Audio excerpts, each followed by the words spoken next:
Okay, we just came from the configuration mode of the proxy SG, setting the HTTPS service attributes to TCP tunnel and detect protocol. So now what we're doing is we're taking a look at the visual policy manager and some of the elements that are required within VPM to actually complete the SSL interception. So there are a total of four layers here that are of interest to us.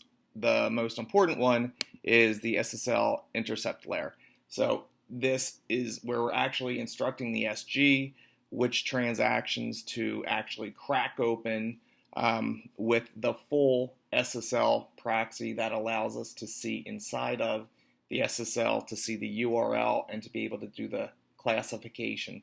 Without performing that function, we're not able to see the URLs, and we're not able to classify the applications, the categories, or even the application controls, such as play videos, upload, download, things of that nature. So let's take a look at our destination criteria.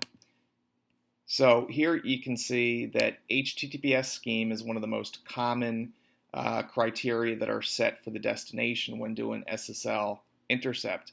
But when we're talking about cracking open SSL that is inside the tunnel, we don't match on a scheme of HTTPS. We match on a scheme of SSL.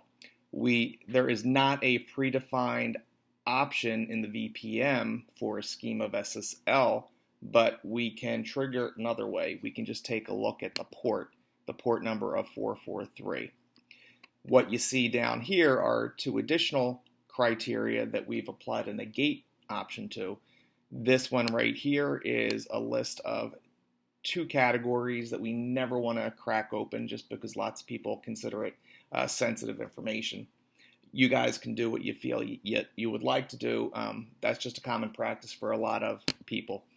Down here, what I also have is if the server certificate contains our corporate domain name, not to intercept it. This is one example where intercepting 443 actually broke an application. It broke the mail on my iPhone. So here we're instructing it not to intercept that traffic. So that's just one example of a consideration that we will need to take into before we start intercepting based on the port number 443. So before you do this, let's have a conversation about crafting your policy for your environment so that things don't break.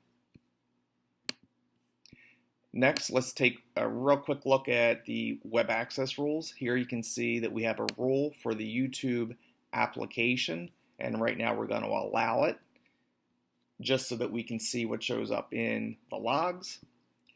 Here we have an extra layer that does some special logging, and what I'm doing here is just writing these transactions out into a simplified log. It's much easier to go through this log than the full main access log, which has all of the fields in it. And here we have a web access layer that is just doing some policy tracing.